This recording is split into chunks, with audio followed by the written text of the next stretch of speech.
보통 그러니까 한국서 미국으로 이제 유학을 많이 옵니다만은 저는 미국에서 한국으로 신학 공부하러 유학을 나갔습니다. 80년대에 나가서 신학 공부를 하면서 도서관에서 제가 참 좋은 책을 하나 발견을 했어요. 영어로는 shepherding이라는 책이었는데 우리 말로 하면은 목양론이라는 그런 책이에요.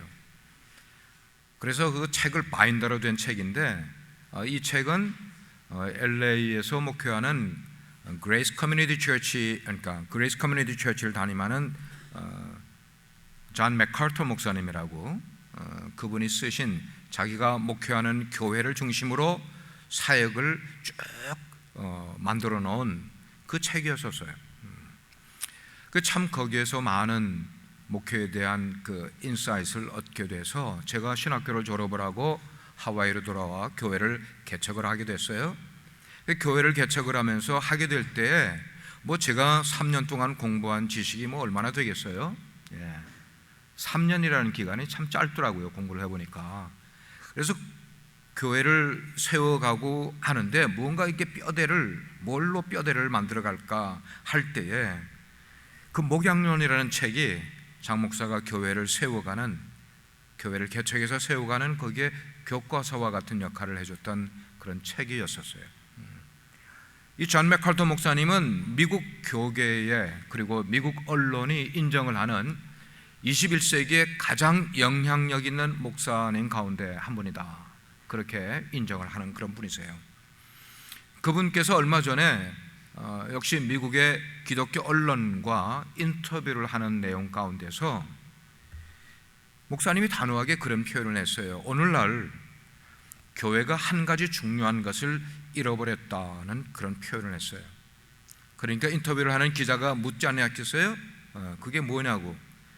오늘 현대 교회가 잃어버린 가장 중요한 게 뭡니까? 라고 물었어요. 그럴 때 맥카더 목사님이 그렇게 이야기를 했어요. 성경을 잃어버렸다. 오늘 현대 교회가 성경을 잃어버렸다. 성경은 교회가 사수해야 될, 교회가 꼭 지켜야 될 절대적인 가치가 성경이고 교회의 생명력은 바로 그 성경 위에 있다고 그렇게 그가 표현을 했어요. 교회는 예수님을 가르쳐야 되고 성도는 그 예수님의 가르침을 지키고 따라야 되고, 왜냐하면 하나님께서는 말씀을 축복하셨다는 거예요.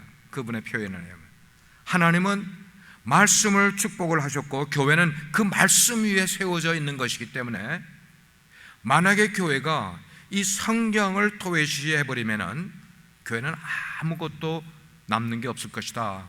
그분이 그렇게 얘기를 했어요.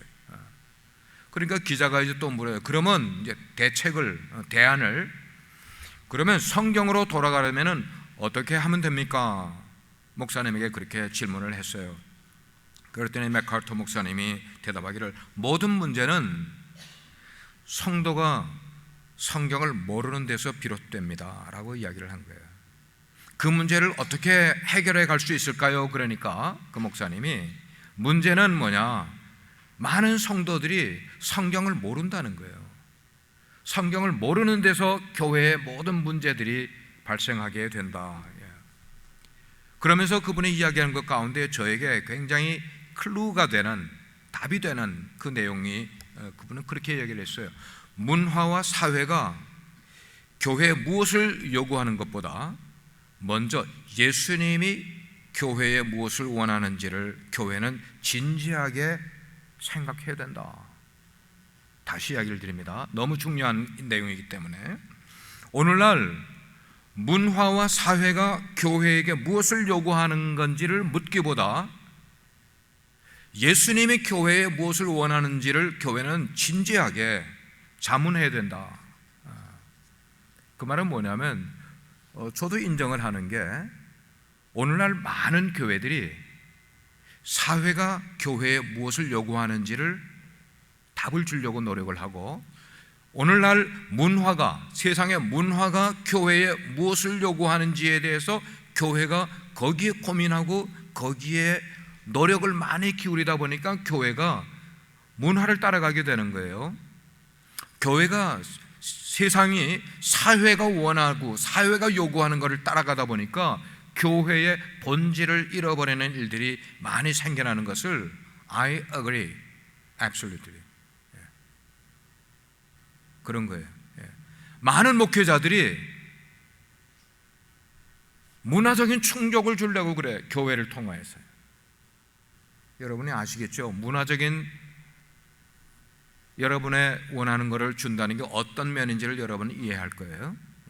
그런데 그 모든 것보다 더 중요한 것은 과연 예수님의 세우신 그 교회에 원하시는 게 뭔가 하는 것을, 교회는 그 부분을 심각하게 고민하고 그리고 그것을 만들어가기 위해서, 예수님이 원하는 교회가 되게 하기 위해서 우리는 늘 고민을 해야 된다는 것이에요.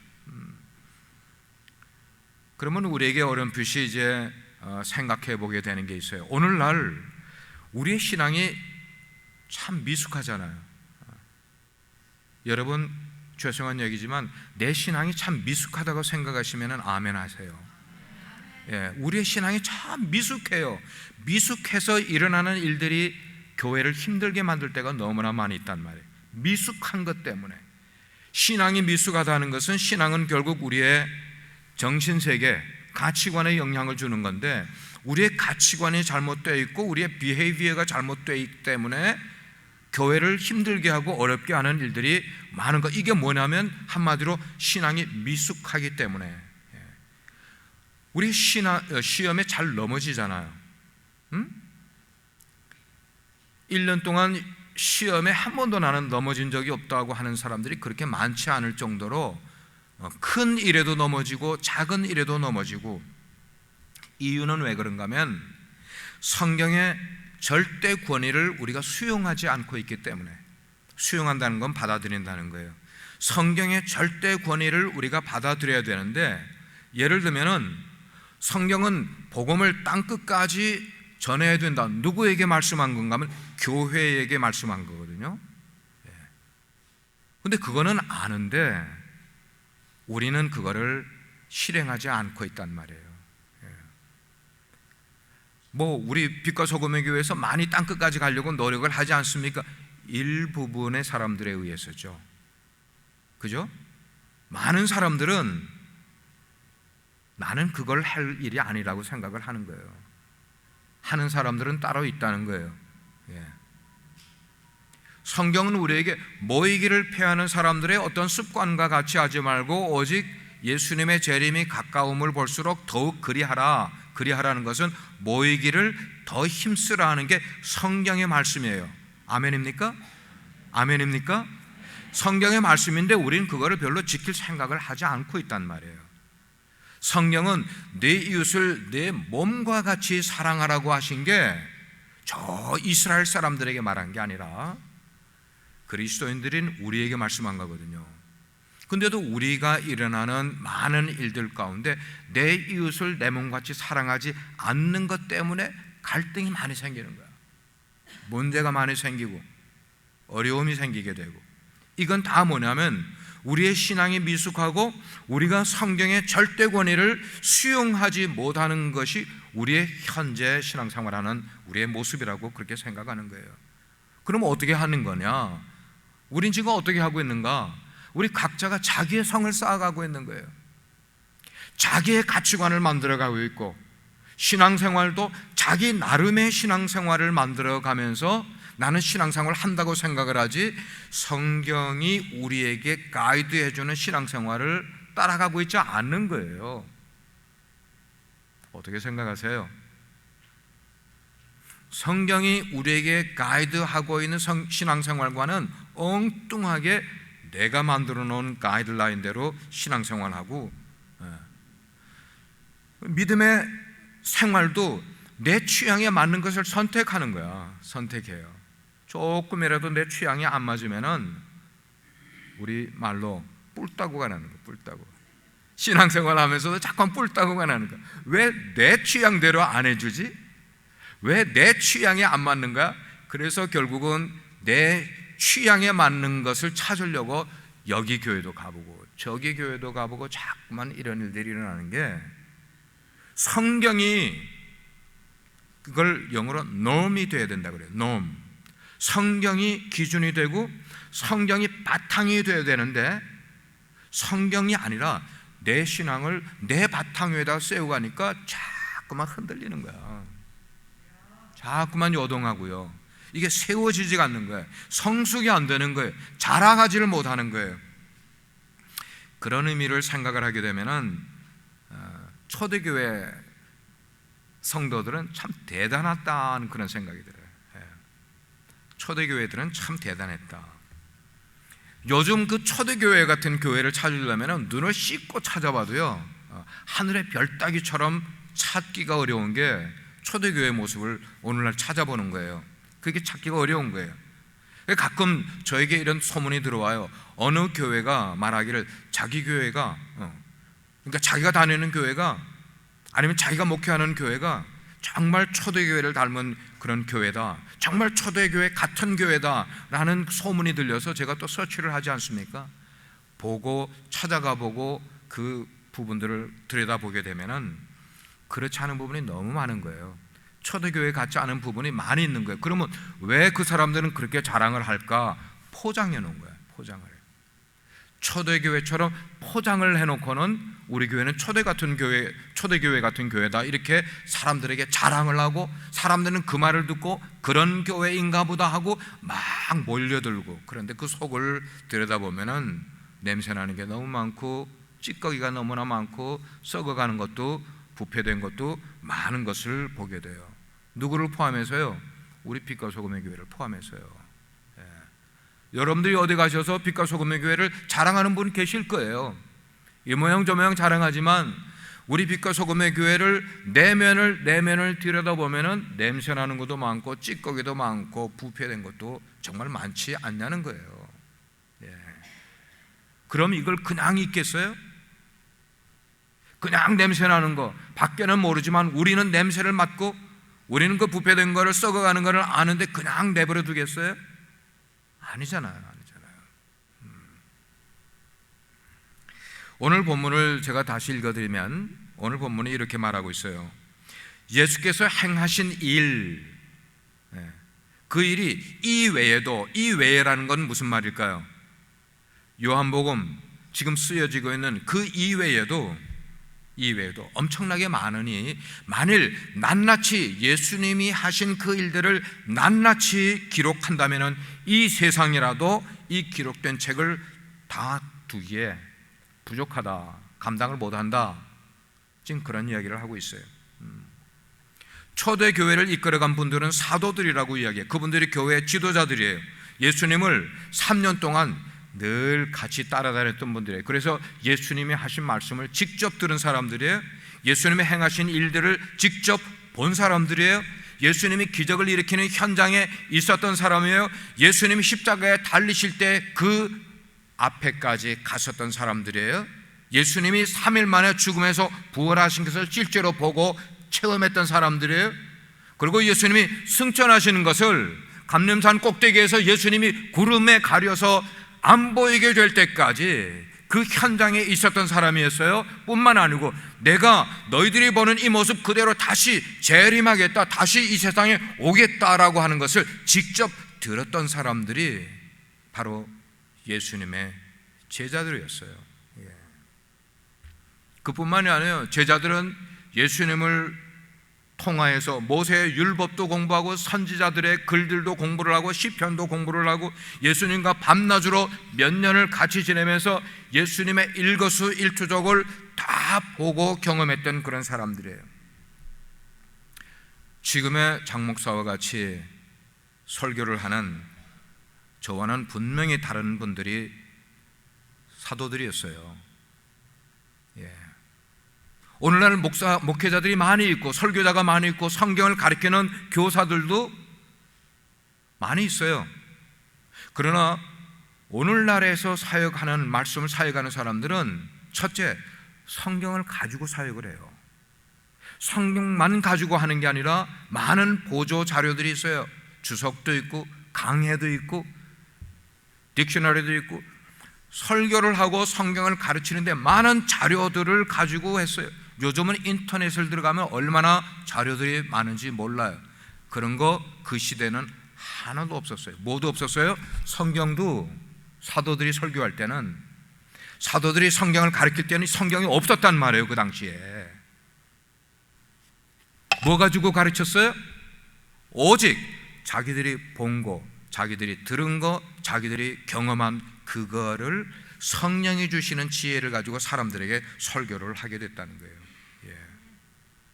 물론 초대교회에 구약 성경이 다 편집되기 전에 이게 쪽으로 이렇게 파편으로 이렇게 돌아다니는 것들이 있었고, 두루마리 성경들도 있었어요.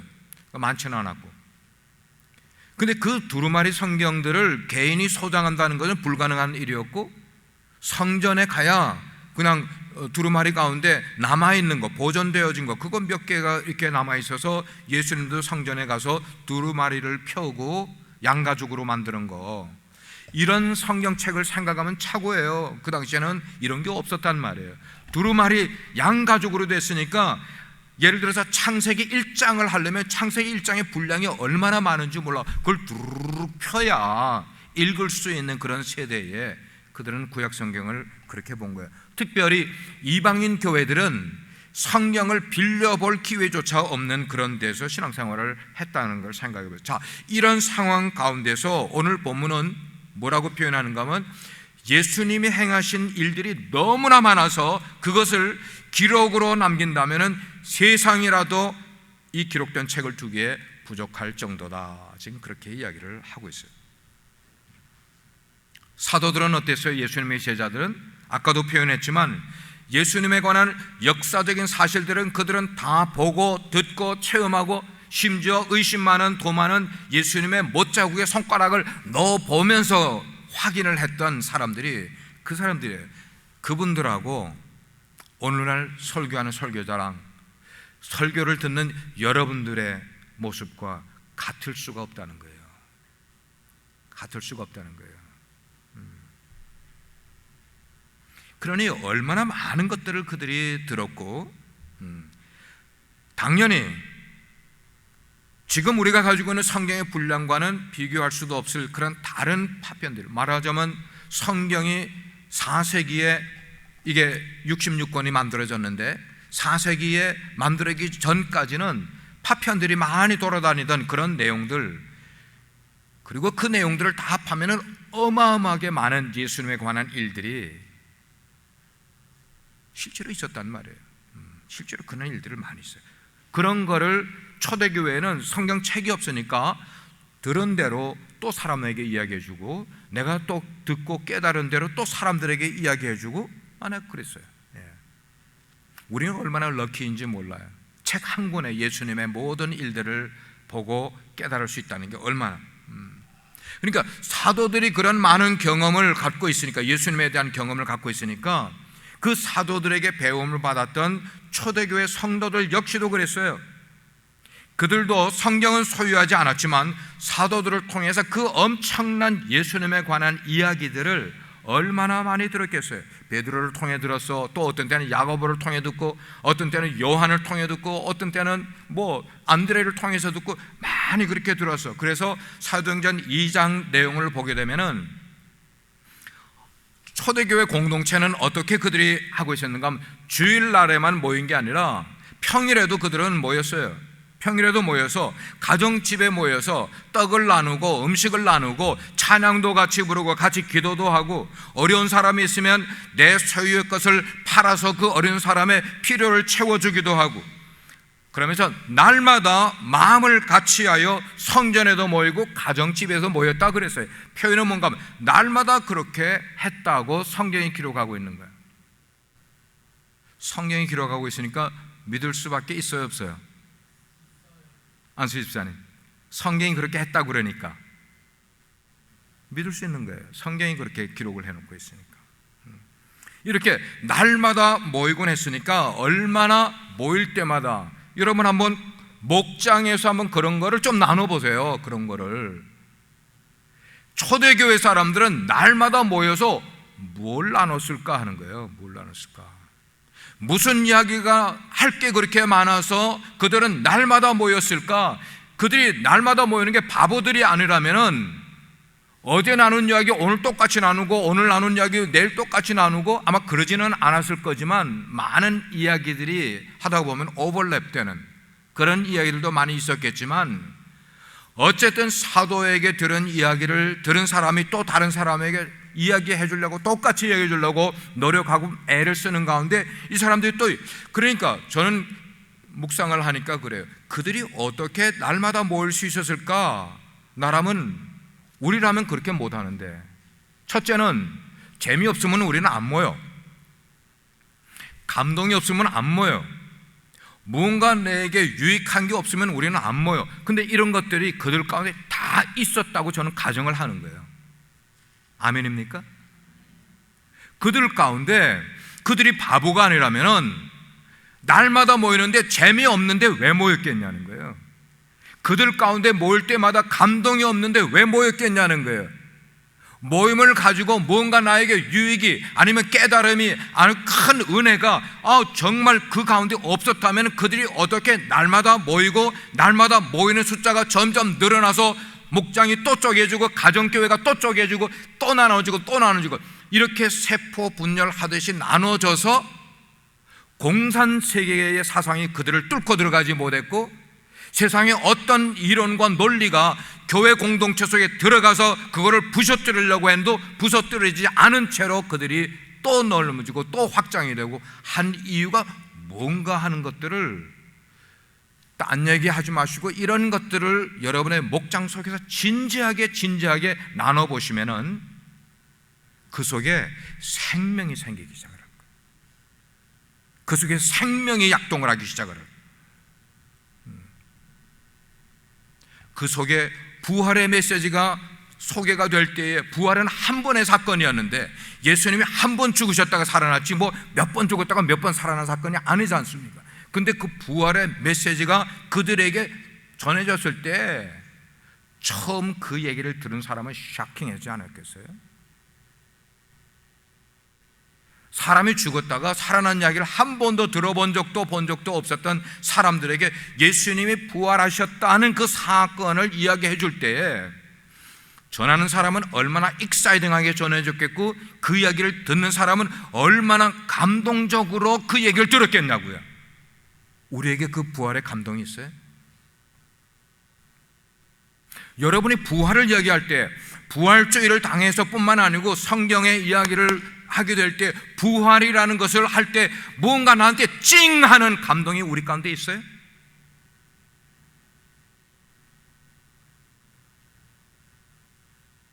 우리의 신앙이 허구 같아요. 허구.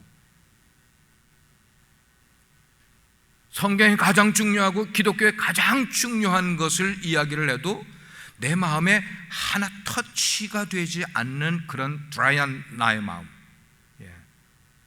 그런 것, 허구. 우리는 신앙생활을 허구적으로 하고 있는지 모르겠어요. 그런 부활의 메시지를 사도들을 통해, 사도들은 부활을 직접 본 사람들인데 그 이야기를 들었을 때 그 초대교회 성도들의 마음이 어땠을까? 그런 초대교회 상황을 오늘의 교회로 우리가 가지고 와서 한번 생각을 할 때 지금 우리는 예수님에 관한 이야기를 무엇을 통해서 들을 수 있습니까? 예? 아멘입니다. 우리는 거기 현장에도 없었지만 성경을 통해서 밖에 예수님에 대한 이야기를 들을 길이 없어요. 그나마 성경을 통해 들을 수 있다는 게 우리에게 너무나 커다란 특권인 거예요.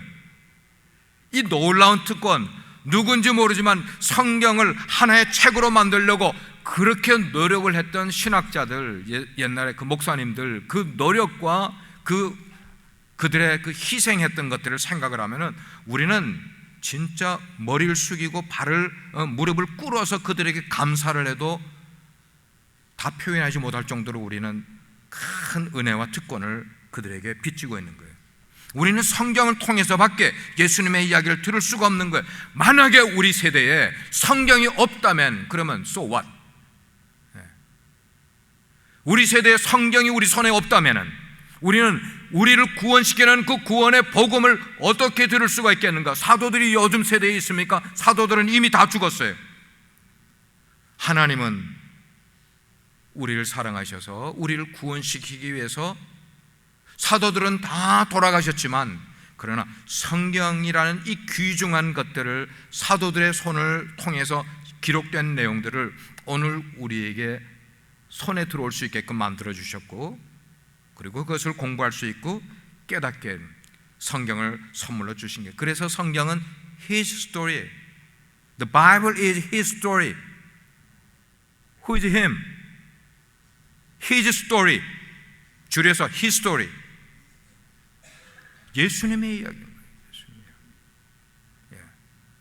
성경은 His story. 예수님의 이야기. 여러분, 우리의 신앙이 교회 와서 예배 한번 드리고 돌아가는 신앙이 아니라 성경 속으로 들어가는 신앙이 되면은 들어가면 들어갈수록 복음이 우리 가운데 얼마나 선명해지는지 몰라, 클리어한지 몰라요. 우리에게 얼마나 더 감동이 되는지 몰라. 성경 속으로 들어가면 들어갈수록 내 삶에 충만한 것이 생기기 시작을 하는 거예요. 그래서 복음이 점점 마음으로 믿어지기 시작을 하는 거야. 어디로 들어가면? 성경 속으로 들어가면은 들어간 성경 속에서 발견한 예수 그리스도가 믿어지기 시작을 하니까 그 다음부터는 성경이 내 삶 가운데 능력으로 역사하기 시작하는 것을 믿으시기 바랍니다. 내가 성경 속으로 들어가지도 않았는데 하나님의 능력이 내 삶 가운데 채워지기를 원하십니까? 엉뚱하지 마세요. 아니에요. 성경 속으로 들어가면은 그 성경 속에서 발견하는 하나님의 아들 예수 그리스도, 죽었다가 살아나신 예수 그리스도, 그분을 내가 정말로 인격적으로 만나게 되고 그분을 만나게 된 그 사건이 내 삶 가운데 임하게 되면은 내 삶이 능력이 나타나는 삶이 된단 말이에요. 요한복음 20장 31절 말씀 우리가 같이 한번 읽어보면 좋겠어요. 같이 영한어로 다 되어 있기 때문에 한번 같이 한번 읽어보겠습니다. 시작. 오직 이것을 오직 이것을 기록하면 할 때 이것이 뭐예요? 예? 오직 이것을 기록하면 이게 뭐예요? 성경인데 더 구체적으로 하면 뭐예요? 그렇죠. 요한복음. 오직 이것을 기록하면 계속 있습니다. 너희로 예수께서 하나님의 아들 그리스도이심을 믿게 하려 하며 또 너희로 믿고 그 이름을 힘입어 생명을 얻게 하려 함이라. 참 중요한 게 너희로 믿고 그 믿는 것 때문에 생명을 얻게 함이라. 생명을 얻게 함이라. 저는 금년도에 우리 교회가 정말로 예배 가운데 생명이 임하는 교회 되기를 주의 이름으로 축원합니다. 여러분 가운데 예배를 그냥 드리지 마시고요, 저도 설교 한 편을 만들기 위해서 집중하고 노력을 하는 것처럼 여러분도 예배 한 시간을 위하여 집중하고 준비된 마음으로 오시게 되어서 하나님의 생명이 여러분 가운데 들어가게 되면은 그때부터 여러분의 삶에 무언가 다른 것이 생겨날 수 있는 것을 경험해야 되지 않겠어요? 여러분이 누려야 되지 않겠어요? 선물로 받아야 되지 않겠어요? 믿는 대로 될 줄 믿습니다. 하나님은 성경을 완전한 것이라고 말씀을 하셨어요. 완전한 것이다. 그래서 고린도전서 13장 사랑장 우리가 잘 아는 책이에요.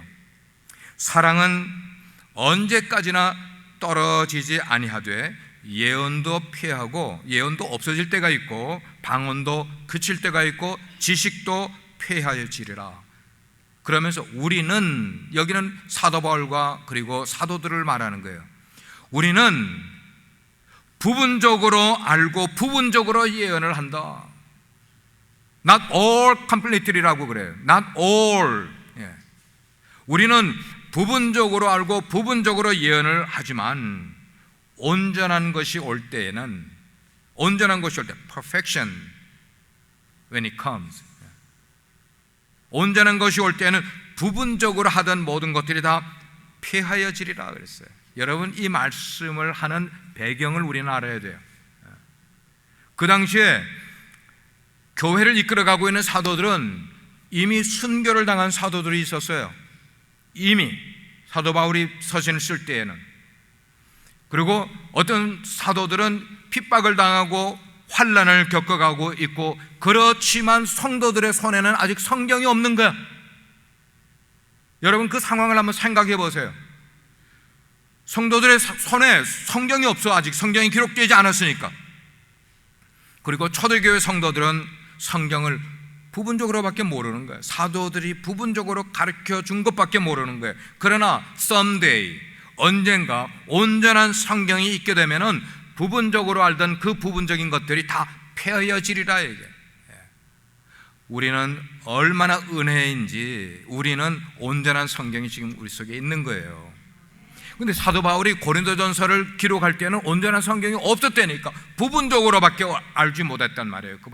그분들은. 네. 그리고 그 다음 절에 보면은 13장 11절에 보면은 그랬어요. 내가 어렸을 때는 말하는 것도 어린아이 같고, 깨닫는 것도 어린아이 같고, 생각하는 것도 어린아이와 같다가 어른이 되어서는 어린아이의 일을 잃어버렸노라. 그렇게 이야기를 하는 거예요. 여러분, 이게 무슨 의미예요? 생각하는 것도 깨닫는 것도 말하는 것도 옛날에는 어린아이였다. 지금 육체적으로 어린아이를 말하고 있는 게 아닌 거예요. 무슨 어린아이를 말하고 있는 거예요? 영적으로 어린아이일 때는 말하는 게 늘 어린아이 같은 거예요. 생각하는 것도 깨닫는 것도 어린아이 같다. 그러나 어른이 돼서는 어린아이의 일을 버렸다.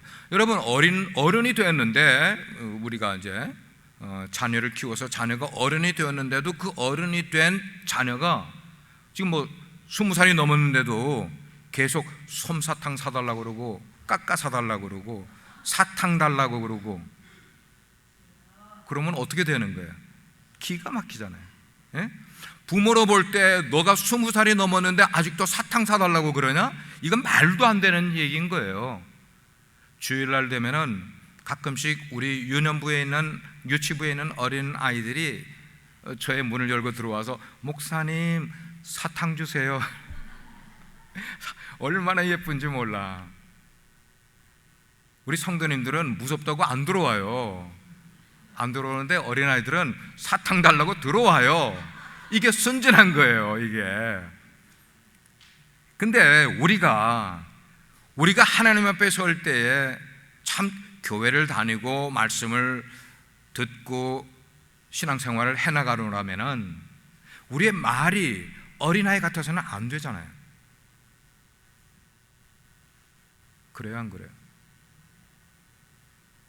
근데 교회에 다툼이 일어나는 이유는 왜냐면 말이 어린애 같아. 어른들인데 어린애같이 말을 한단 말이에요. 예. 깨닫는 것도 어린애 같고, 생각하는 것도 어린애 같을 때가 많이 있는 게, 덜 성숙하면은, 영적으로 덜 성숙하면 생각이 그거밖에 못 미치는 거야. 그보다 훨씬 더 귀한 것들이 있는데도 불구하고 그까지 못 미치니까 조금 미치는 거기에서 생각하고 거기에서 자기 행동이 나오고.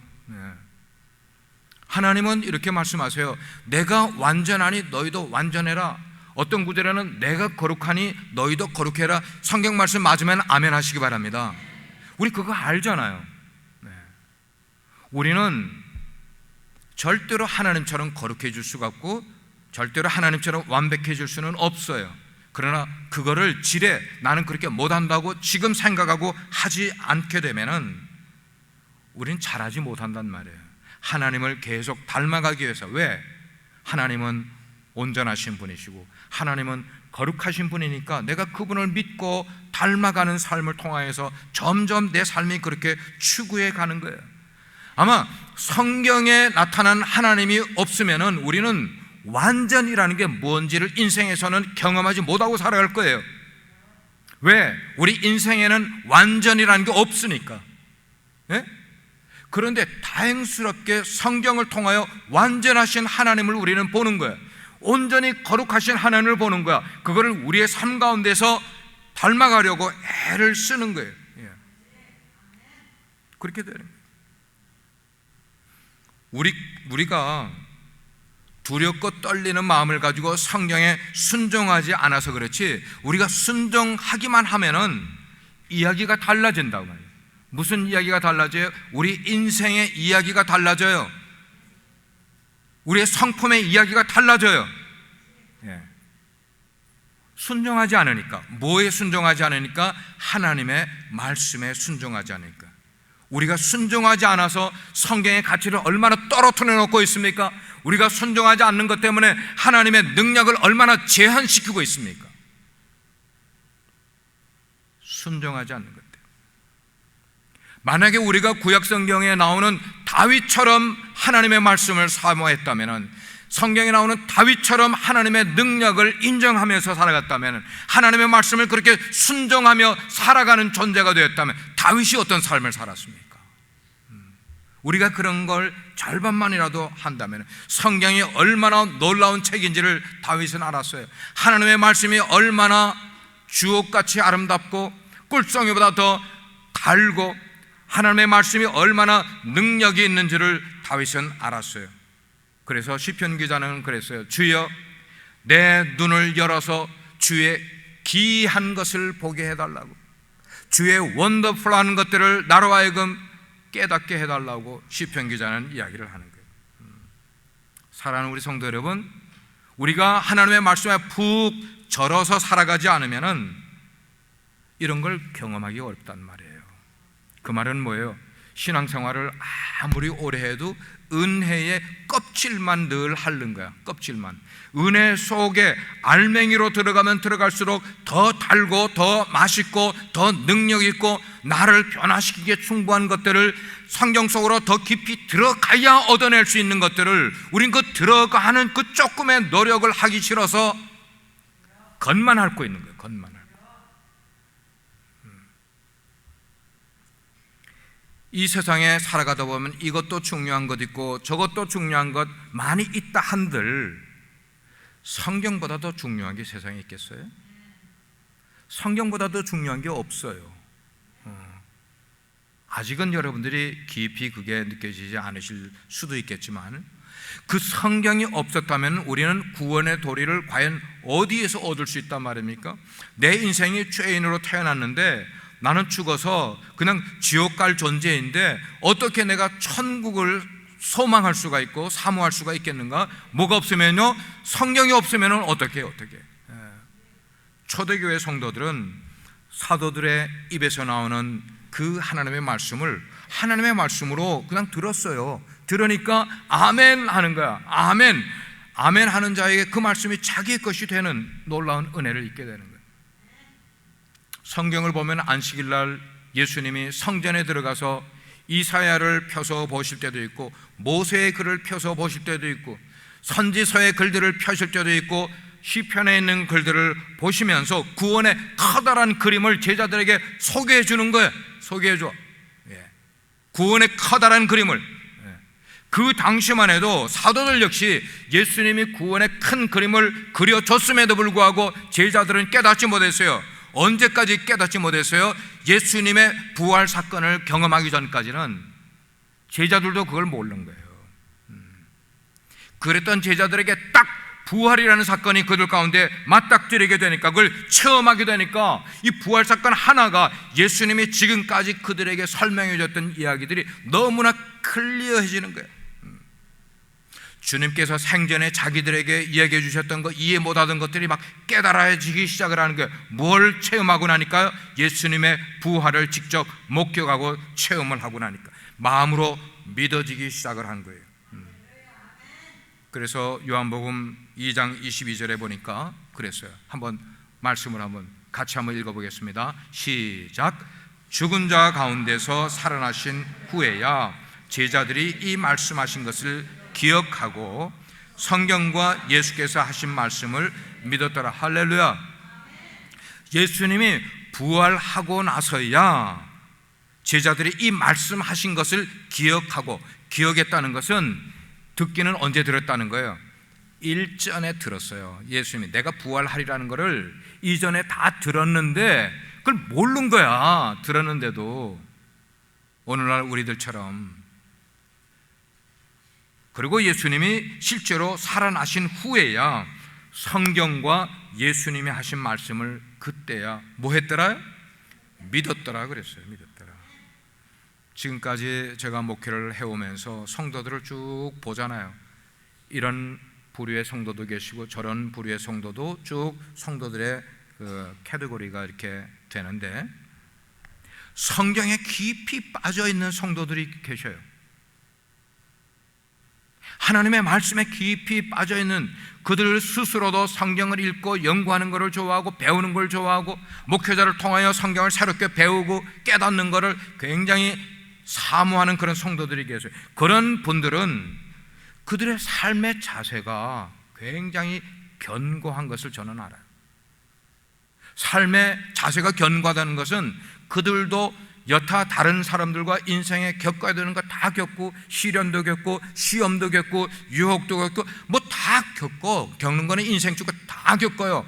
그러나 하나님의 말씀에 깊이 빠져 있는 사람들의 공통점은 뭐냐? 견고하여 흔들리지 않더라는 거예요. 요동하지 않더라는 거예요.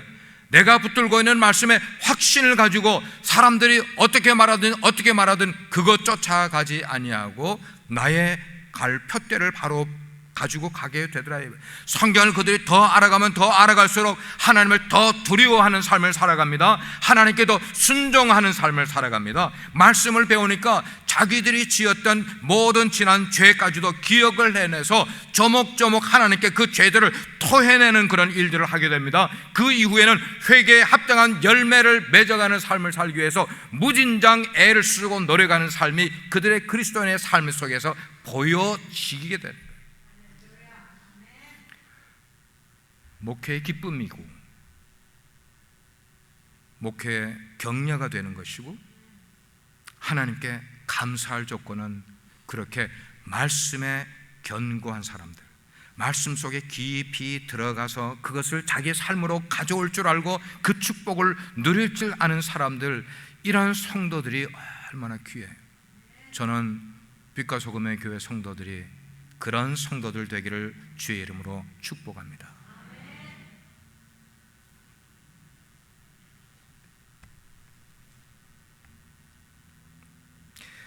모든 성경을 하나님의 음성으로 받는 사람들은 옆에서 누군가 넘어지게 하려고, 쓰러뜨리려고 막 애를 써서 좌충우돌 막 그런 일이 있더라도 하나님의 말씀을 바르게 듣고 그걸로 훈련이 된 사람은 아무리 옆에서 넘어뜨리려고 노력을 하고 세상의 풍파가 그에게 몰려와도요 절대로 넘어지지 않아. 이유는 하나예요. 이유는 하나. 말씀 위에다가 자기의 믿음을 세우기 때문에 그런 거예요. 아멘입니까? 말씀 위에, 자기 터전 위에 세우면은 횟가닥 넘어가 버려요. 자기식으로 신앙생활을 하던 사람들은 시련이 오고 시험이 오면은 쉽게 넘어져. 그런데 하나님의 말씀 위에 나의 신앙의 터를 세우는 사람은 넘어지지 않더라는 거예요. 이게 얼마나 커다란 축복이에요. 반면에 말씀 위에 믿음을 세워가지 못한 사람들은 인생의 폭풍우가 그에게 몰려오게 될 때 엎어졌다 자빠졌다 또 엎어졌다 자빠졌다, 왜 이렇게 될까 하는 거예요. 왜 이렇게 될까? 말씀을 바로 알아갈수록 더 견고해질 줄 믿습니다. 예. 우리가 인생을 살면서 병에 걸릴 때가 있어요. 그러면 병원에 가면 진단을 받아요. 여러분께 질문해 볼게요. 진단이 중요합니까? 처방책이 중요합니까? 예? 틀릴까 봐 대답 안 하세요? 50%인데. 예. 우리가 병이 났을 때 올바른 처방전은 올바른 진단을 통해서 올바른 처방전이 나오게 됐어요. 만약에 우리가 인생을 살아가다가 수백 가지의 처방전을 내 인생의 문제에다가 처방전을 대입을 하더라도 그게 바르게 진단된 것이 아닌 처방책은 수백 가지를 갖고 와도 치유가 안 일어나요. 내 인생을 바르게 진단받으셔야 돼요. 그러면 성경이 바른 처방책을 주게 돼 있어요. 여러분이 스스로를 진단하려고 하지 마시고 하나님의 말씀의 진단을 받으시기 바라요. 성경은 예수님을 원더풀 카운셀러라고 그랬어요. 원더풀 어드바이저라고 이야기를 했어요. 기묘자예요. 그분은 모사에 우리의 모르는 것 하나도 없이 모든 걸 다 아시는 분이세요. 그분께 찾아가서 그분의 진단을 받고 그분의 처방책을 가져야만 인생의 문제점을 해결받을 수 있는 것을 우리는 깨달아야 돼요. 그 이야기가 어디에 죄다 기록되어 있는가? 성경에 죄다 기록이 되어 있는가? 부활의 이야기도, 우리를 진단하는 이야기도, 우리를 치료해주는 이야기도 다 성경 속에 기록이 되어 있는가? 사랑하는 우리 빛과 소금의 성도 여러분, 성경에는 사도들을 통해서 직접 말씀하시고 보여주고 경험하게 한 그런 이야기, 예수님에 관한 이야기가 수두룩하게 있어요. 수두룩하게. 너무나 멋진 이야기, 너무나 엄청난 이야기, 너무나 놀라운 이야기, 너무나 능력 있는 그런 멋진 이야기들이 성경 속에 얼마나 많이 있는지 몰라. 어린 아이들도 들으면 재미있게 들을 수가 있고 어른들도 들으면 너무나 재미롭고 감동을 주는 이야기들이 성경에 가득해. 문제는 뭔가? 아무리 가득해도 성경을 모르면은 뭐다? 꽝이다. 성경 모르면 꽝이에요. 꽝. 예수님의 부활을 체험한 사람들은 그때부터 목숨을 내놓고 예수님을 위해서 살아가기를 시작을 했어요. 목숨을 내놓고 복음이 실제가 된 거야. 리얼리티가 된 거야. 복음이 그들의 삶의 리얼리티가 되니까 순교하는 거 안 무서워요. 자기 소유 나눠주는 거 안 아까워지는 거야. 뭐가 되니까? 복음이 그들의 삶의 실제가 되니까. 복음이 실제가 되니까 아무것도 두렵지도 않고 아깝지도 않고 염려되지도 아니하고. 왜 그런 삶을 살아가게 돼요? 온 하늘과 온 땅의 모든 것이 주님의 것인 줄 알게 되니까 거기서 그런 파워가 나오는 거예요. 그들은 순교가 마땅했어요. 내 목숨은 내 것이라고 말했던 사람이 내 목숨이 주님이 주인이라는 것을 알게 되니까, 내 소유가 내 것이라고 생각하고 살았던 사람이 내 소유가 주님의 것이라고 깨닫게 된 사람이 자기의 목숨도 내놓고 자기의 재물도 내놓는 것이 더 이상 두려워지지가 않는 거예요. 아까워지지가 않는 거예요. 왜 그럴까? 내 삶의 주인이 바뀌니까. 따라 하시길 바랍니다. 내 삶의 주인이 바뀌니까 우리의 인생의 이야기가 달라지는 거예요. 사랑하는 우리 성도 여러분, 지금도 그렇게 살 수 있다고 저는 믿습니다. 지금도 그렇게 살 수 있어요. 무엇으로 살면은? 성경 말씀으로 살면은, 오늘을 성경 말씀으로 살아가면 그런 일들이 우리 가운데 이루어져요. 그렇게 성경 위에 여러분의 인생을 새롭게 쌓아가려고 애쓰시는 여러분 되기를 주의 이름으로 축복합니다. 같이 기도하겠어요. 하나님,